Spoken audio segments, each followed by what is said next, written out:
buenas noches, gracias por acompañarnos en esta quinta esquina, una semana más, un jueves más. Antes de dar la bienvenida a nuestra invitada de esta noche, vamos a hablar de un tema que interesa, vamos a hablar de emergencias, vamos a hablar de todo ese sistema de protección que está coordinado desde la Junta de Castilla y León, al menos aquí en la comunidad de Castilla y León, y sobre todo cómo se activa, cómo operan y todas las novedades que podamos tener al respecto. Como digo, antes de saludar a nuestra invitada, vamos a dar la bienvenida a quienes me acompañan en esta mesa. Tamara Hernández, ¿qué tal? Bienvenida. Buenas noches. Muchas gracias, buenas noches. Es directora de contenidos e informativos de Radio Castilla y León, y a su lado también está Javier Alamo, jefe de sección de Diario de Valladolid del Mundo. ¿Qué tal, Javier? Hola, bien, buenas noches, gracias. Muchas gracias por acompañarme en esta mesa. Y a mi lado ya preparada nuestra invitada Irene Cortés Calvo, directora de la Agencia de Protección Civil y de Emergencias de la Junta de Castilla y León. ¿Qué tal, Irene? Buenas noches. Buenas noches, encantada de estar aquí. Nunca como en los últimos tiempos, siempre ha sido importante su presencia, siempre ha sido importante, por supuesto, todo ese perfil, pero nunca como en los últimos años, incluso diría en los últimos meses, ha sido tan patente su presencia y la importancia de los medios de seguridad de emergencia en la sociedad. Tenemos el ejemplo solamente en las últimas horas, con ese terremoto en Turquía que está pasando ya dimensiones devastadoras.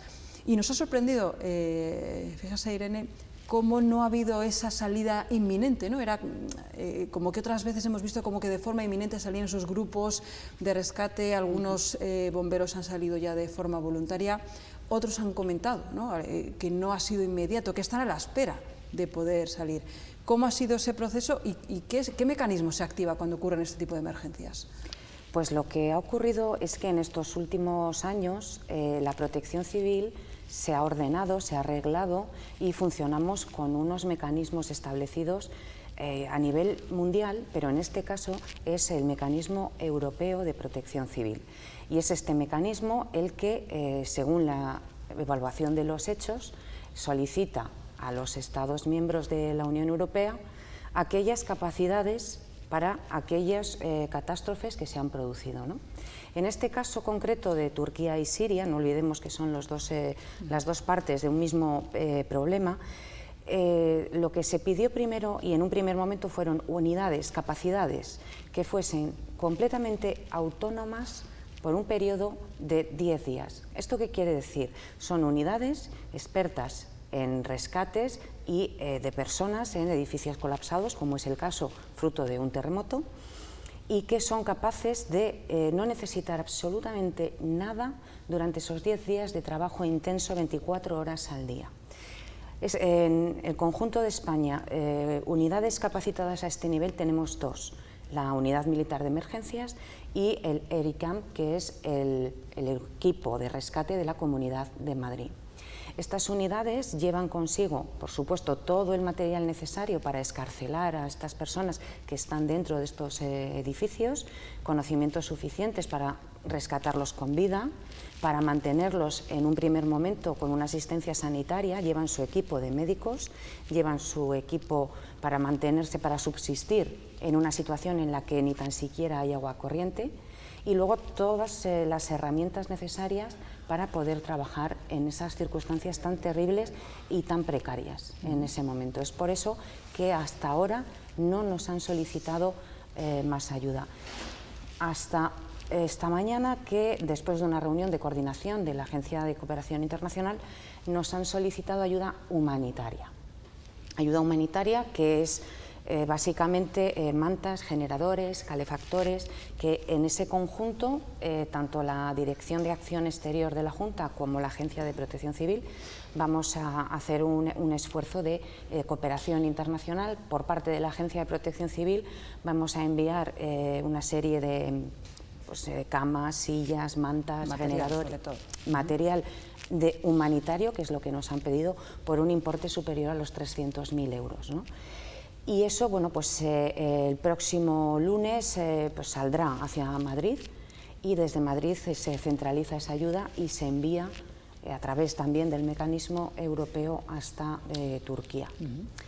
Hay otros que pueden ir por iniciativa propia o por parte de ONGs o de otra serie de organismos, que también se puede hacer, pero no han sido activados por el mecanismo europeo. Digamos que van bajo su responsabilidad. Efectivamente, porque esto no son visitas, allí se va a trabajar, se va a salvar vidas, tienes que ir con unos permisos gestionados, con unas validaciones europeas gestionadas, con una serie de requisitos médicos cumplidos antes de ir. No puedes ir allí a llevar más problemas de los que ya tienen, ¿no? Esto es lo que ha podido suceder con el GREM, que lo hemos visto en los últimos días, han sido noticia, han querido ir a poder dar esa ayuda, se la solicitaron, pero bueno, no pudo ser, ¿no? Quizás fue por esto, porque tenía que llevar este proceso que está explicando. Sí, porque vamos a ver, allí la situación es caótica, y no solo caótica, es muy peligrosa. Entonces nosotros, hasta que las unidades certificadas no nos hacen el traslado de esa solicitud, no podemos por voluntad propia salirnos del mecanismo europeo y habilitar a Álvaro y a sus colaboradores y sus perros. Les conozco personalmente, son personas muy formadas, forman parte del sistema de protección civil de Castilla y León. Hablamos el día antes para ver, él me dijo, oye, que estamos aquí, ellos estuvieron en Haití, es verdad, pero en aquella época el mecanismo de protección civil era un embrión. Hoy en día ya funcionamos de forma reglada, organizada y dentro de un conjunto que es lo que nos da fuerza, que es la Unión Europea. De momento esa capacidad no nos la han solicitado y no les hemos habilitado. Que ellos pueden, por otro lado, sí, con alguna ir, ONG pues o de perfectamente. otra forma viajar. Perfectamente. ¿Desde el sistema están en contacto con estas personas, con estos bomberos que han salido hacia Turquía? Aunque no sea su responsabilidad, pero... De momento no tenemos conocimiento ni hemos tenido contacto con ellos. Así como con el GREM sí, con los bomberos no. A día de hoy. Igual a partir de hoy pues el ayuntamiento al que corresponde se pone en contacto con nosotros, pero de momento no. Y número de efectivos desde Castilla y León, seguro que podrían ir muchos más, pero a lo mejor está organizado de tal modo que desde Madrid, a través de Europa, como comentaba usted, que se organiza un número determinado de voluntarios, de colaboradores, pero insisto, seguro que desde Castilla y León, si pudieran, iban para allá muchos más a echar una mano en estos momentos. Sin duda alguna, Castilla y León tiene un sistema de protección civil que ahora mismo goza de muy buena salud. Los bomberos de Castilla y León, concretamente, son pues, prácticamente de los mejores que hay en España y están totalmente capacitados para estas labores de rescate. Pero, como le digo, pues no cumplen o no cumplirían con la capacidad de ser autónomos durante 10 días, durante 24 horas al día, para trabajar, tener su propia autonomía y su propio sistema médico. Es una unidad que es mucho más amplia de lo que puede ser un equipo de bomberos de Castilla y León, ¿no? Que, insisto, son extraordinarios y excelentes rescatadores, ¿no? Incluso las agrupaciones de rescate de Castilla y León son también extraordinariamente buenas, pero la situación que ahora mismo vivimos en Turquía y en Siria no es nada fácil, no es algo a lo que se pueda enfrentar cualquier dispositivo de rescate. Está hablando de la labor bueno, pues de esos bomberos. Yo no sé qué es lo que ha ocurrido en Cascajares tras ese incendio. La plataforma, bueno, los profesionales, la plataforma de bomberos profesionales se han quejado, ¿no?, de lo que ha sido el trabajo llevado a cabo por los voluntarios. ¿Qué es lo que ha ocurrido en ese incendio? Bueno, yo exactamente lo que ha ocurrido no lo sé, porque bueno, el jefe de extinción es el que sabe exactamente lo que ha ocurrido y luego me imagino que harán un informe exhaustivo de lo que ocurrió en Cascajares. Me refiero a esas tareas de extinción de incendios. Lo que ocurre en Castilla y León y de lo que yo puedo hablar es que hay, digamos, dos vertientes en el ámbito de los bomberos, ¿no? Están, por un lado, los bomberos profesionales, funcionarios de carrera que han superado una oposición y que forman parte de los cuerpos de bomberos, y luego hay una serie de personas, yo no les voy a llamar bomberos voluntarios porque el bombero voluntario en Castilla y León es una figura que no existe. Porque serían bomberos voluntarios, serían también profesionales que se han bueno, mostrado voluntarios, pero no significa que no tuvieran son profesionales. Formación. Claro. Formación puede que tengan, pero no son profesionales, son voluntarios. Nosotros los tenemos perfectamente identificados en el reglamento del voluntariado de Protección Civil. Habilitamos una cuarta casilla que era para este tipo de personas, que son agentes colaboradores en materia de extinción, que pueden dedicarse a este tipo de trabajos en colaboración y bajo el mando de un bombero profesional voluntario.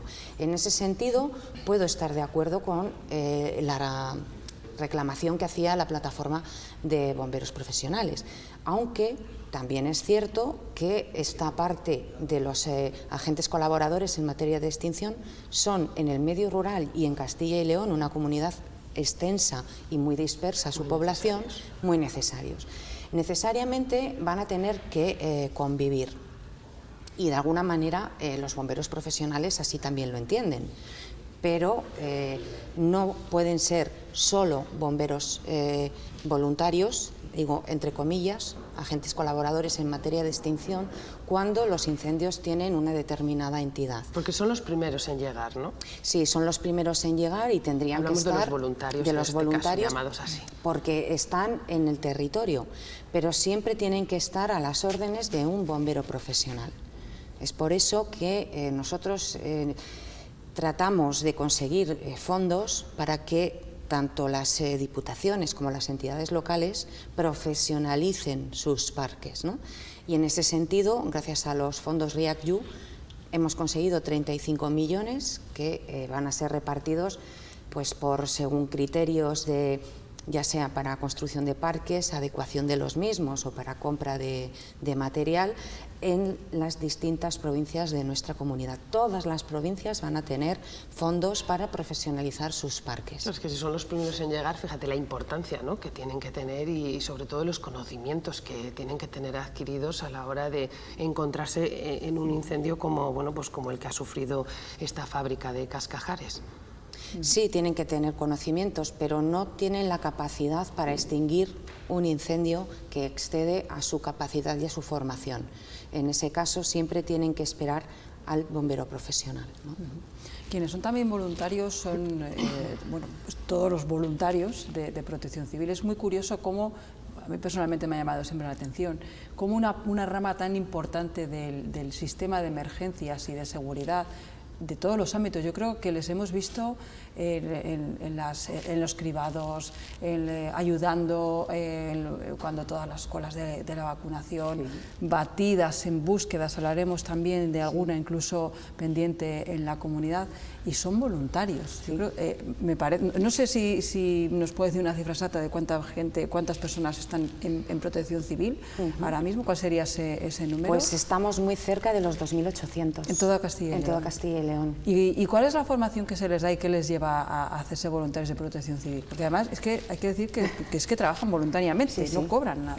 No cobran nada. ¿Cuál es su formación? Su formación corre por parte de la Agencia de Protección Civil. Recientemente hemos inaugurado también una nueva plataforma FOPCIL de formación tanto de voluntarios como de policías como de bomberos, en la que bueno, pues nos hemos incorporado también, gracias a los fondos europeos, a las nuevas tecnologías, y va a permitir tener la misma formación en toda la comunidad en un tiempo real simultáneo, y luego la práctica se hará en cada localidad dependiendo de la que tengan que hacer en relación a ese curso, ¿no? En primer lugar, se les da una formación básica de qué es lo que es un voluntario, cuáles son las funciones del voluntario, y luego ya hay formaciones específicas, como pueden ser las de búsqueda, las de seguridad en espectáculos. Seguridad en espectáculos, y sectorización. También se les formó en sectorización, sobre todo a raíz de la pandemia. En la pandemia, los voluntarios, yo siempre lo he dicho, en Castilla y León, si no hubiese sido por los voluntarios de Protección Civil, la pandemia hubiese sido una pandemia muy diferente.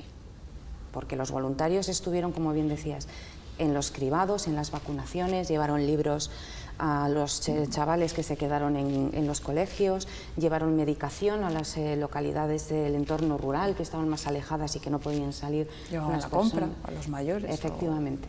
También bomberos y policía local. Gracias a la pandemia, mira, hay algo bueno que podemos decir de la pandemia, y es que en la Agencia de Protección Civil consiguió que la familia de Protección Civil se ampliara en su base y colaborasen todos los servicios esenciales, es decir, bomberos, policías y voluntarios de la mano, y además compenetrándose con todos los protocolos que incluso semanalmente teníamos que dilucidar en la agencia y cambiar con arreglo a los distintos niveles que nos iba marcando la pandemia. Y eso sigue y seguimos haciendo formación en cursos multidisciplinares en los que están policía, bomberos y voluntarios, y que cada uno ha sabido tener su espacio, hacer sus funciones y respetar el trabajo de los que tienen autoridad, en este caso policía local o bomberos, ¿no? Eso yo creo que es un éxito de la pandemia para la agencia. En el caso de los bomberos profesionales, ¿tenemos en Castilla y León número suficiente y medios suficientes para afrontar, y hablo de catástrofes porque también lo fueron, lo que ocurrió con los incendios este último verano y el anterior en varias provincias de Castilla y León, incendios devastadores, incluso consecuencias peores porque hubo fallecimientos? En este sentido, ya hablaba usted antes de dotación de más medios, pero antes de estos incendios, ¿teníamos esos materiales necesarios para acometer estas tareas? Ahí son cosas que van por caminos diferentes. Los incendios forestales son una cosa, y los incendios a los que se dedican los bomberos profesionales, a los cuales tengo yo la obligación de coordinar, son incendios urbanos y periurbanos, actuando hasta el interfaz. Es decir, que el operativo de incendios forestales no es competencia de mi dirección general, es competencia de la Dirección General de Medio Natural. En lo que respecta a la otra parte, que es la que me concierne, pues no hubiésemos pedido esos millones a Europa si hubiésemos tenido todos los parques que necesitamos y todos los, todos los utensilios que necesitan los bomberos, ¿no? ¿Estaban mal dotados? Tampoco, pero es verdad que, por ejemplo, hay provincias como la de León o la de Ávila que tenían un fuerte déficit y que necesitaban un impulso que desde la Junta de Castilla y León con estos millones se les va a dar, ¿no? Ha habido incendios en León, ha habido incendios en Ávila. Al final, la magnitud de estos incendios, y gracias también a la evolución del sistema de protección civil, hizo que pudiésemos movilizar incluso a los bomberos urbanos para los incendios forestales, no para apagar el monte, sino para proteger las poblaciones que estaban también en riesgo porque hubo que evacuar a cantidad de localidades, ¿no? En ese sentido, hubo medios suficientes, disponibilidad absoluta de todas las provincias de Castilla y León, que se desplazaron tanto a Zamora como a Monsagro, en Salamanca, y no puedo decir nada más que la coordinación con estas entidades locales fue muy fluida, muy rápida, muy buena, y el trabajo que hicieron estos profesionales fue francamente extraordinario. ¿Cómo está ahora mismo, perdón, el 112? Se celebra este sábado el Día Europeo. Yo no sé si, bueno, pues tras la pandemia han cambiado algunas cosas o se sigue trabajando igual, incluso más reforzado todavía. Bueno, pues han cambiado cosas, ya estamos retomando la normalidad, aunque, bueno, hablar de normalidad en la sala del 112 pues es un poco irónico, pero sí, vamos retomando la normalidad.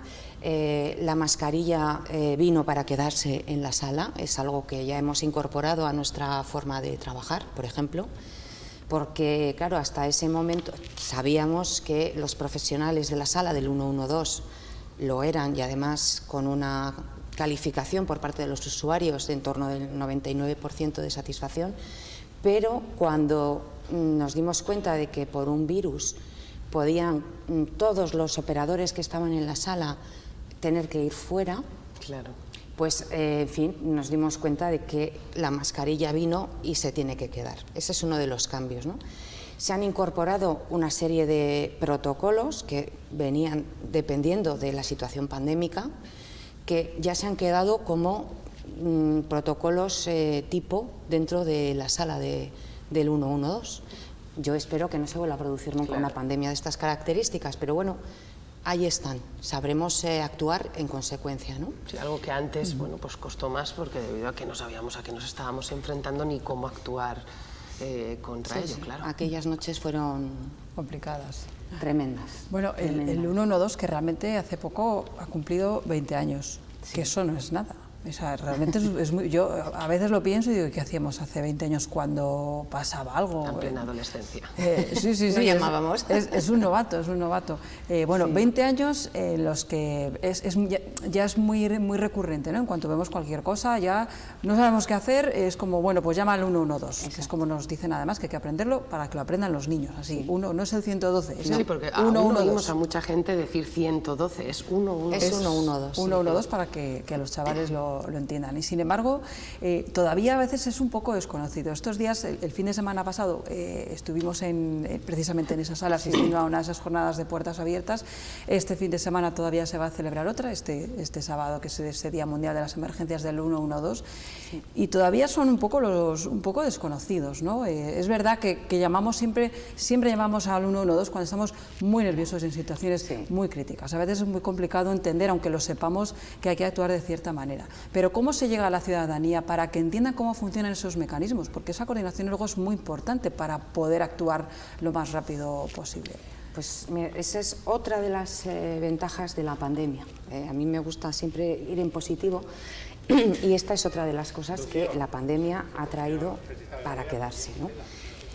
Al 112 llamaba todo el mundo, pues porque tenía tos, porque no sabía si la fiebre, porque total, que allí tuvimos que desarrollar protocolos y contestaciones tipo de muchas clases y fue un inicio, o sea, un antes y un después del conocimiento del 112, porque ahí empezaron a darse cuenta de la cantidad de cosas que hace el 112 y después ha habido mucha gente que fue atendida en pandemia que ha querido venir a conocer el 112.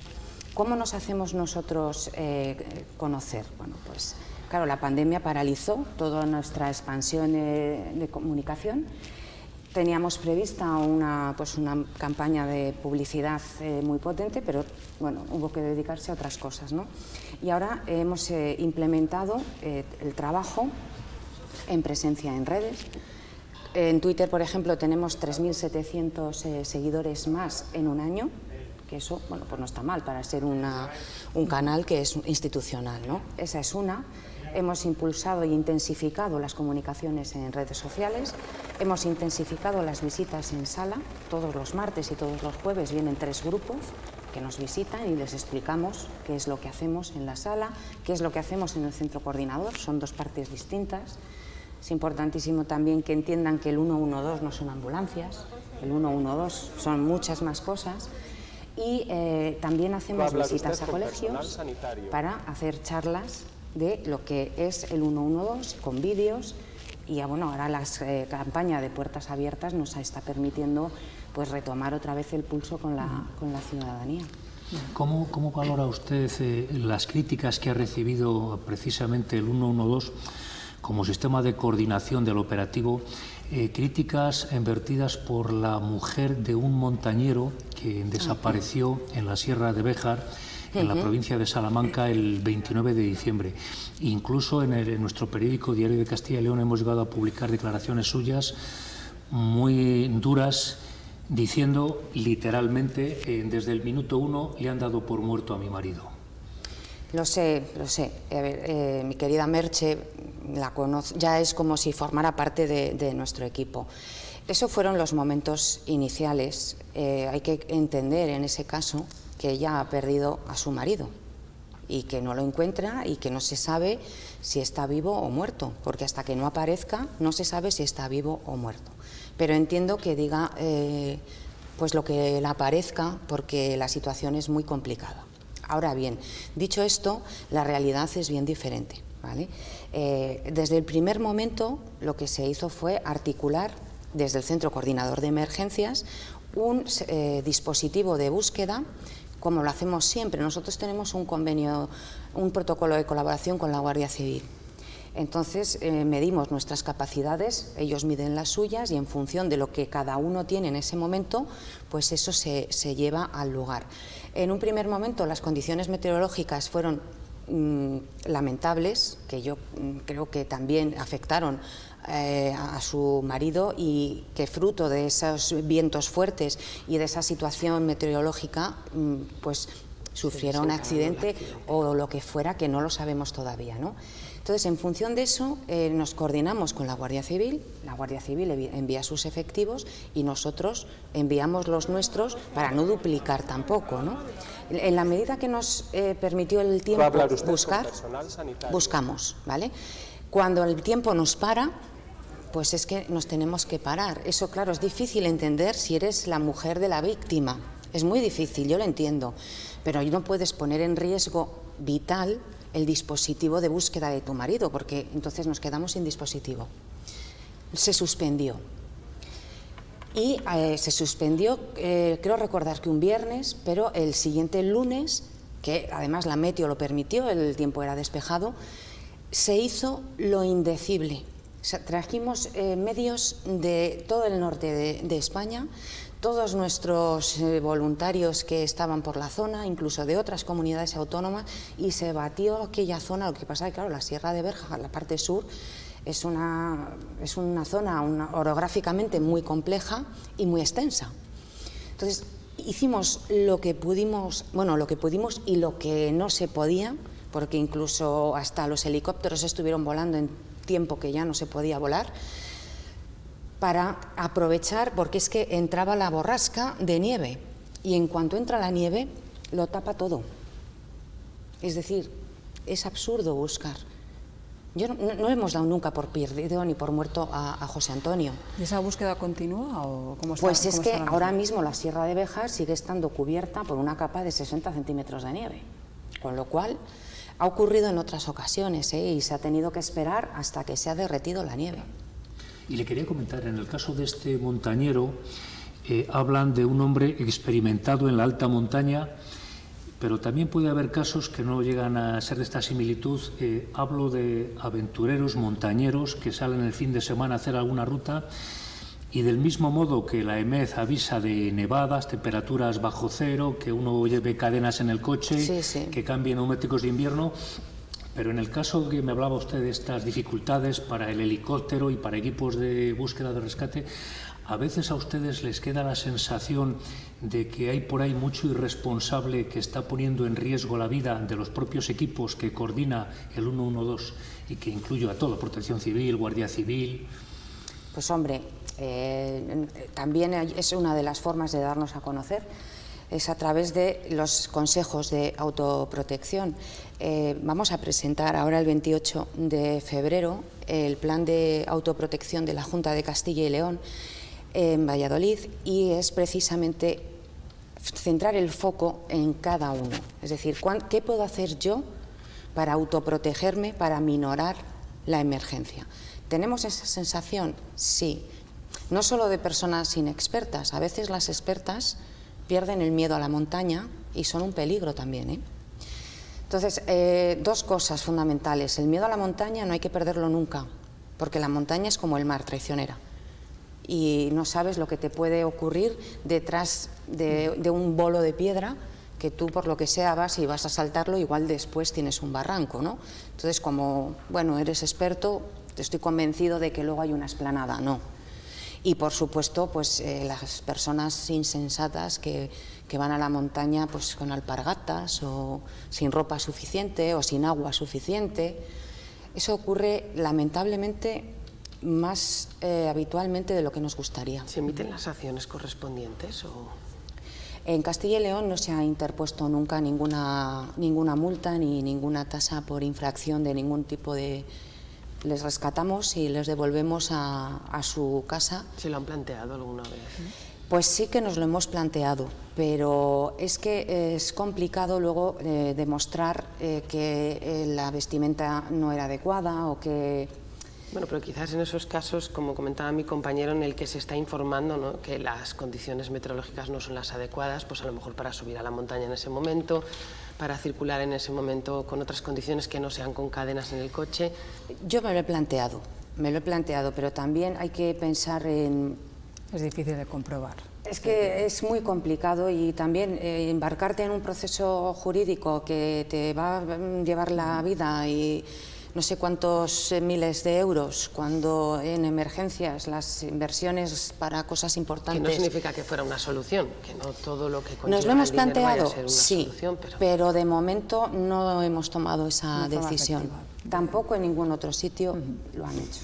Bueno, estamos hablando de situaciones de emergencia, todavía seguimos hablando de esa pandemia que parece que ya dejamos atrás, pero Protección Civil también está presente, Protección Civil de emergencias, en momentos, bueno, pues se encargan de la seguridad en espectáculos, en momentos festivos y lúdicos. Sí, también. Yo no sé, para terminar, ¿cuál es el momento que más teme Irene que llegue en el año?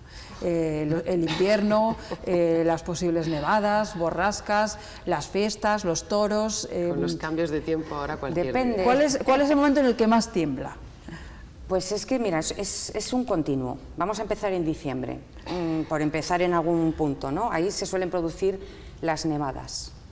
Nevadas, fríos intensos, heladas, accidentes en la carretera. Pasamos, cuando las heladas se terminan, el deshielo, las inundaciones. Claro. Después de las inundaciones llega la época de primavera que dices, bueno, fenomenal, ya no puede haber emergencias, ¿no? Porque es cuando sale todo el mundo al campo. Entonces ahí todo el mundo se desorienta, se pierde, bueno, tienen accidentes, torceduras, todo ese tipo de cosas, ¿no? En abril, aguas mil, bueno, pues vuelve a llover, las inundaciones, otra vez, todo ese lío, ¿no? Llega la época de calor y nosotros, aunque no es nuestra competencia, pero sí que tenemos, damos el apoyo en el ámbito de protección civil en incendios forestales, toda la época de incendios, ¿no? Hasta septiembre. En octubre empieza otra vez un poco el mal tiempo, llueve, empieza la época de setas. No ha mencionado todas las fiestas de agosto. Eso es que es un capítulo, es un paréntesis, porque estamos del 15 de agosto hasta finales de septiembre, que es la temporada taurina, con todos los encierros, todas las corridas de toros, que eso es un paréntesis dentro de la campaña de incendios, ¿vale? Entonces, ¿cuál es lo que más temo? Bueno, temer, no tememos nada porque tenemos que acometer la emergencia, pero es que durante todo el año podemos decir que tenemos cosas que nos preocupan, ¿no? Trabajo. Pues por la seguridad de todos, que estén bien dotados, bien preparados, bien formados y siempre listos para no hacer nada, ojalá que no tengan nada. Pero de momento eso no se ha producido. Irene Cortés, muchísimas gracias por habernos acompañado en esta noche y acercarnos, ¿no?, a todo ese trabajo, ¿no?, a toda esa labor que realizan desde ese servicio de emergencias. Gracias a vosotros, de verdad que es un placer. Tamara, muchísimas gracias, gracias por haber estado con nosotros. Javier, también gracias a ti. Gracias también a vosotros. Y a todos ustedes, gracias también por habernos acompañado en esta noche. El jueves que viene, ya saben, volvemos con más temas de actualidad, con más invitados, más protagonistas aquí en La Quinta Esquina. Adiós.